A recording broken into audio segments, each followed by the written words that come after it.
Baik, Mbak Moni, saya ke Anda. Kalau kita lihat ini kan partai juga masih saling sowan, kemudian calon-calon kandidat nama-namanya sudah tersebar di media, tapi juga masih belum diketuk palu siapa yang akan mengusung siapa. Tapi ini saya kutip Ahok. Ahok ini sempat menyebut pesaingnya ini tidak terdengar memiliki program. Kesannya ingin pokoknya menjatuhkan Ahok atau mengganjal Ahok aja. Programnya untuk membangun Jakarta belum terdengar signifikan ke masyarakat. Bagaimana Anda? Saya kira bicara Pilkada Jakarta ini sebetulnya kita bicara tiga pihak ya. Satu, kita bicara soal partai politik atau kelompok partai. Yang kedua, kita bicara figur. Yang ketiga, kita bicara masyarakat politiknya. Nah, dalam situasi seperti ini memang ada satu yang menonjol, yaitu figur seorang Ahok. Banyak figur, dari dimensi figur saya lihat, tetapi belum ada yang bisa menyaingi Ahok. Kenapa? Karena memang kalau kita lihat dari sejarah, Ahok ini memang kan lahir sebagai produk dari reformasi. Ini figur yang muncul dari perubahan sosial politik yang begitu positif. Ya, dia muncul bersama dengan Jokowi. Jadi saya kira dalam situasi seperti ini kemunculan Ahok sebetulnya adalah sebuah keberhasilan civil society. Maka melawan Ahok itu mesti bersamaan dengan menggalang juga dukungan civil society yang persis itu. Artinya bisa secara ekstrim kita bisa mengatakan bahwa melawan Ahok hari ini sama dengan melawan masyarakat. Nah, dalam situasi seperti ini memang tidak mudah untuk memunculkan figur lain yang bisa menandingi Ahok. Kenapa? Ya karena ruangnya sudah tertutup. Ini masyarakat mayoritas. Segitu jatuh cinta masyarakat kepada Ahok? Saya kira karena secara gamblang sudah terlihat ada kinerja yang bagus, figurnya yang bagus ya. Artinya sejalan dengan harapan perubahan yang dikehendaki oleh masyarakat politik Jakarta. Dan dalam situasi seperti ini tidak mudah bagi partai politik sebagai stakeholder kedua untuk merumuskan langkah-langkah menghadapi pilkada ini, termasuk memunculkan figur alternatif. Nah, ini tidak mudah. Yang dimunculkan ini kan orang-orang yang ingin mencubit Ahok. Jadi ini gerakan mencubit. Gerakan mencubit, belum membangun Jakarta dan lain-lain. Kamu bayangkan bagaimana seorang Ahmad Dhani yang bermodal suara bagus menyanyi untuk bisa melawan Ahok. Gagasannya saya kira belum teruji. Lalu seorang Yusril, ahli hukum, tetapi kan latar belakangnya juga tidak cukup menggembirakan untuk bisa bertarung dengan figur seperti Ahok. Lalu figur-figur lain juga dimunculkan. Cuma memang ada figur seperti Risma yang dimunculkan oleh PDI Perjuangan terakhir. Saya kira ini juga nanti akan mengubah konstelasi. Tetapi itu kan masih proses. Masih panjang. Nah, tapi singkat cerita saya mau mengatakan bahwa partai politik ini masih galau sebetulnya. Siapa yang mau dicalonkan? Selain Nasdem, partai politik masih galau? Nah, sikap partai tertentu yang secara tegas mendukung Ahok, seperti Nasdem, Hanura, itu menurut saya langkah yang jauh lebih realistis. Artinya dia tahu ke depan peta ini mau seperti apa. Jadi ini menurut saya akan tidak melelahkan.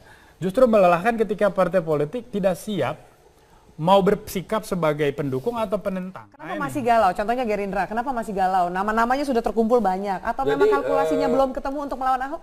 Bukan galau ya. Kita kan setiap partai itu memutuskannya ada waktunya. Jadi kalau belajar dari Pilkada DKI 5 tahun yang lalu, itu H-3.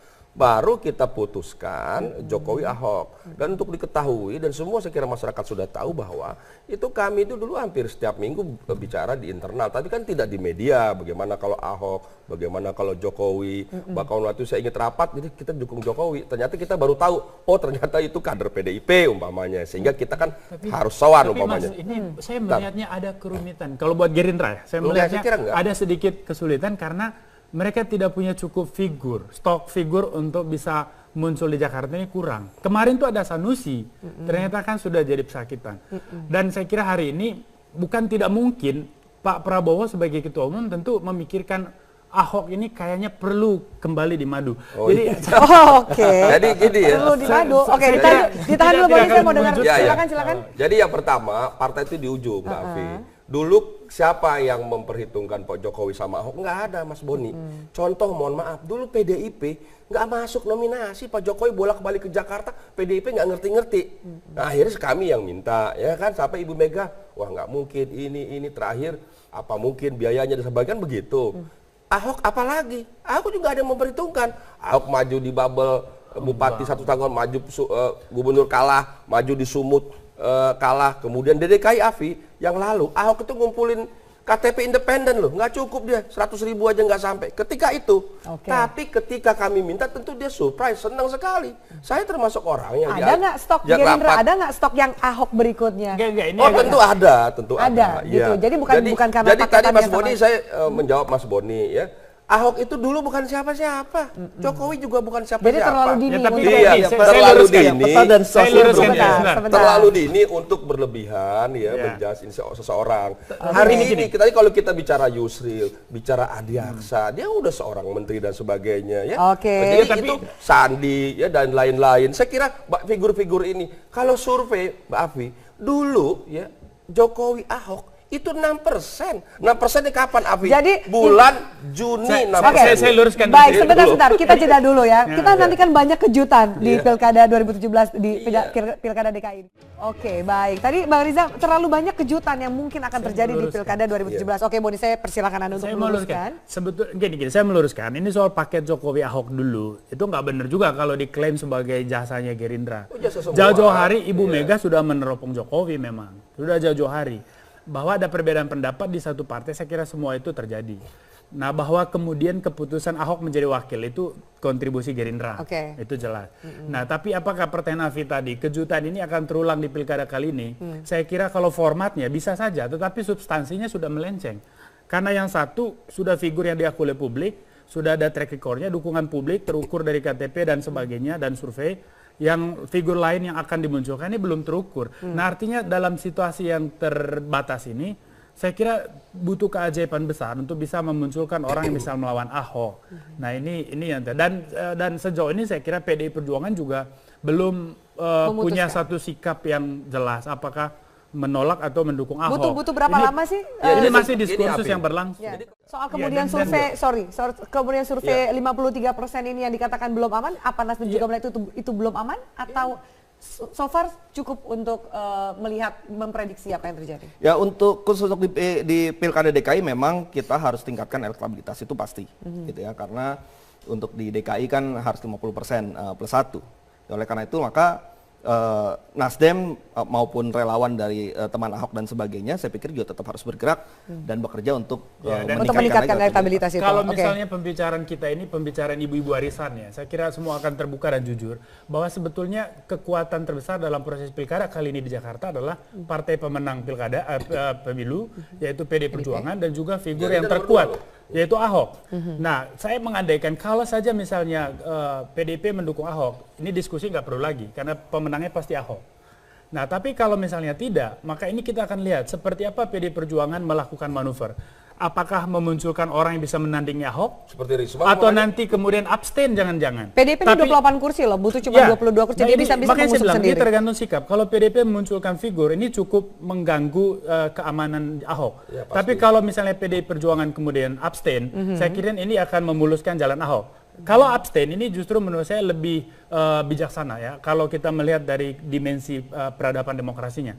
Nah, tapi kalau misalnya nanti... Tapi mana kalau- mungkin ada parpol Nggak yang mungkin kemudian dong. punya Bagaimana kalau Iya, PDI tapi- Perjuangan bersama Ahok? Nah, itu juga jadi menarik. Kalau PDI Perjuangan Nah, bersama itu juga Ahok kita kan terbuka pertandingan kalau ini gitu. udah selesai. Nah, itu juga kita harapkan. Karena pemenangnya pasti Ahok. itu Tapi Nasdem kalau masih berharap bahwa ada komunikasi Ya, yang tetapi- lebih baik Gini, antara Ahok buat dengan kita PDIP. semakin banyak partai yang mau mendukung di dalam barisan Ahok juga semakin baik. Kita sangat terbuka Anda kok. Kita lihat tidak mau amerikasi memonopoli Ahok, kita juga tidak mau ada kelompok-kelompok Enggak yang lah. Jadi memonopoli saya kira Ahok. Saya Afi pikir ya. kalau ada parpol-parpol yang Kalau juga mendukung untuk- Ahok. Iya, iya. juga baik. Untuk Tapi yang jelas Gerindra- Gerindra sendiri menurut Untuk saya Gerindra- tidak punya peran yang cukup seksi di pilkada ini. Karena Oke. setelah kehilangan Ahok, Gerindra sebetulnya udah Oh tenggelam. enggak, Oke, salah. silakan dalam dijawab. Justru konteks yang Silakan pertama dijawab. ya, Silakan yang pertama dijawab. adalah ya Gerindra ini ranking 3 nasional. Oktober 2015 sudah ranking 2. Jadi terus naik, silakan disurvei, itu faktanya. Apalagi di kota-kota besar seperti DKI Jakarta umpamanya. Jadi hari ini harus diakui bahwa yang akan berperan signifikan di Jakarta adalah PDIP dan Gerindra. Dulu PKS umpamanya periode sebelumnya. Jadi bergerak ini. Hari ini semakin kuat PDIP, semakin kuat Gerindra. Jadi pertemuan antara dua partai ini pada Pilkada 2017 bukan sesuatu yang mustahil. Kami juga terus membangun komunikasi. Kansnya seberapa besar antara PDIP dan kemudian Gerindra bersatu Oh kembali? sangat mungkin, tidak ada yang tidak mustahil. Melawan Afi. Ahok. Justru karena lawannya Ahok itu justru akan menarik. Kami ingin juga melihat sejauh mana militansi kader kami dan sebagainya melawan incumbent. Dulu ketika melawan Pojibowo, siapa yang pernah bicara Afi? Bahkan semua survei mengatakan Pojibowo menang, kan begitu Mas Boni. Ternyata kami cuma berdua, PDIP dengan Gerindra, nggak ada yang itu percaya bisa mengalahkan. Ini ada yang mungkin juga belum move on dari pilkada sebelumnya atau gimana? Enggak, justru itu sebagai contoh bahwa incumbent seperti Pojibowo yang pada posisi safe saja bisa kalah, apalagi Ahok. Ini komparasi yang keliru. Apalagi Ahok yang karakternya Afi sangat kontroversial. Ahok ini orang yang mulutnya nggak bisa dipegang. Jadi H-2 hari Ahok bisa buat statement yang luar biasa. Ini komparasi yang menggagalkan Ahok. Ini komparasi yang pincang. Dulu Foke, karena semua orang tahu ini orang bermasalah. Kita bicara pemerintahan bersih, zaman Foke bersih gak Pak? Oh enggak, orang tidak sukanya di situ. Yang kedua, isu SARA dimunculkan persis seperti figur-figur yang sekarang juga didukung Gerindra itu mengangkat isu SARA. Siapa?